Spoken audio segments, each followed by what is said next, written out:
జీహెచ్లో చాలా చక్కగా పిల్లలందరికీ ట్రీట్మెంట్ అవుతుంది. వాళ్ళ పేరెంట్స్ కూడా ఇక్కడ ఫుడ్ పెడుతుంది. ఇది జాండీస్ ఫీవర్ తగ్గినంత వాళ్ళకు ఆ వ్యాక్సిన్ కూడా వేసి పంపించడానికి అన్ని రకాలుగా.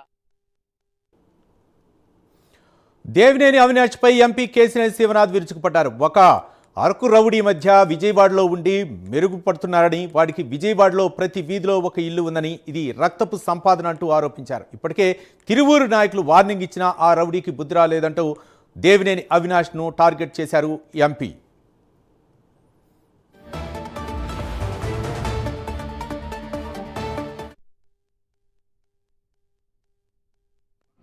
మరియు తిరువూరు రూరల్ మండలం సంబంధించిన కార్యాలయం ప్రారంభించడానికి ఇక్కడికి వస్తే మనం ఎప్పుడో యువగళం పాదయాత్ర చూసాం. యువగళం పాదయాత్రలో ఎంత బ్రహ్మాండంగా ఆదరిస్తున్నారో, వాళ్ళ గౌరవ ముఖ్యమంత్రి నారా చంద్రబాబు నాయుడు గారి నాయకత్వంలో, గౌరవ నారా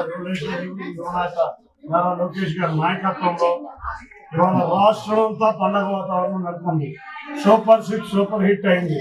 అంతేకాకుండా మనం నిన్నటి నుంచి ఉచితంగా ఆటో కార్మికులందరికీ కూడా 15,000 రూపాయలు ఇవ్వడం జరిగింది. ఈ కార్యక్రమంలో భాగంగా ప్రజలందరూ ఇవాళ చూస్తుంటే, రోడ్ల మీద వస్తుంటే చాలా ఆనందంగా హర్షం వ్యక్తం చేస్తున్నారు. అంటే వాళ్ళ ప్రతిరోజు ఒక పండగ. మొన్నే దసరా అయింది, ఈ దీపావళి మాటలో నిన్న మరొక పండగ.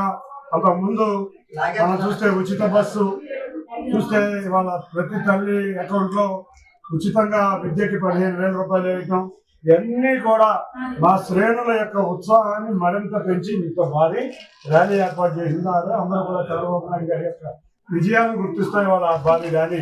అందులో GST కూడా తగ్గడం చూస్తే. కూటమి ప్రభుత్వంపై ఎమ్మెల్సీ బొత్స సత్యనారాయణ ఫైర్ అయ్యారు. మెడికల్ కాలేజీలను ప్రైవేట్ పరం చేయటం